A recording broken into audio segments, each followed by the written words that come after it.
Part of what we will look at next month is the transcendence of God, and we will see that God does not dwell in time. He's not affected by time. If there's something that God wants to do and he has purposed in his heart and he will do this in 700 years time, he can make you speak it, and it's not under pressure to perform it in your time because of your reputation. All this was that it might be fulfilled which was spoken by the Lord through his prophet. We are getting somewhere. So it was God that spoke through his prophet. Do you realize that Isaiah was written 700 years before Jesus Christ came?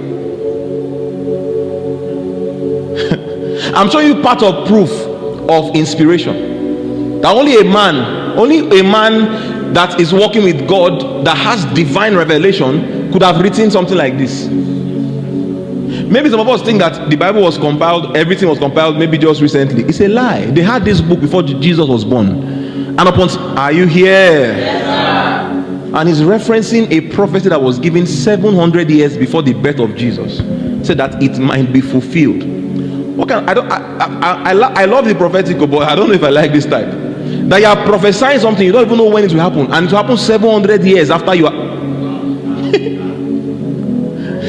Everybody in your generation will call you false. They will say you are a fake prophet, you are a false prophet. Your children will say, our father is fake. Your grandchildren will say, our great grandfather is fake. In your lineage, they will know you as a false prophet until suddenly the power of the highest comes upon Mary, and she so you will be vindicated 700 years after your death. I don't like that one.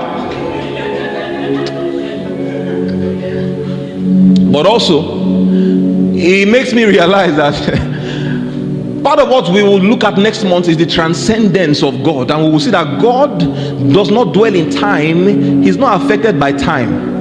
If there is something that God wants to do and he has purposed in his heart that he will do this in 700 years time, he can make you speak it, and it's not under pressure to perform it in your time because of your reputation.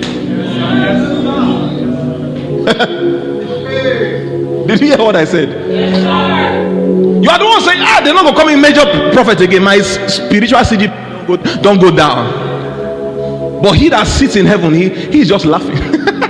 Because he spoke from eternity. If you want to deal with God, the first thing we must teach you is that God does not operate with time. His purpose is find expression in time, but he is not limited by it. Are you here? So if I say I will not obey God's call, I will not answer God's call, no problem. He that sits in heaven shall laugh. When I die, he will go and look for another young boy that he will raise to do the same thing. You think you are that important? You think God cannot do without you? That's what many of us think. That if I don't pray today, there are 700 other prophets that are still in the cave. They've not bowed to Baal. God told you pray fast. You are giving excuses. He will pass you. Yes, you will still be saved. You will go to heaven, but you will not be useful in his plan. He will look for somebody else. He's not threatened by time. And that's why when you want to pray, don't threaten God and say, Kai, I never marry you, and I'm almost 35. What is 35? What?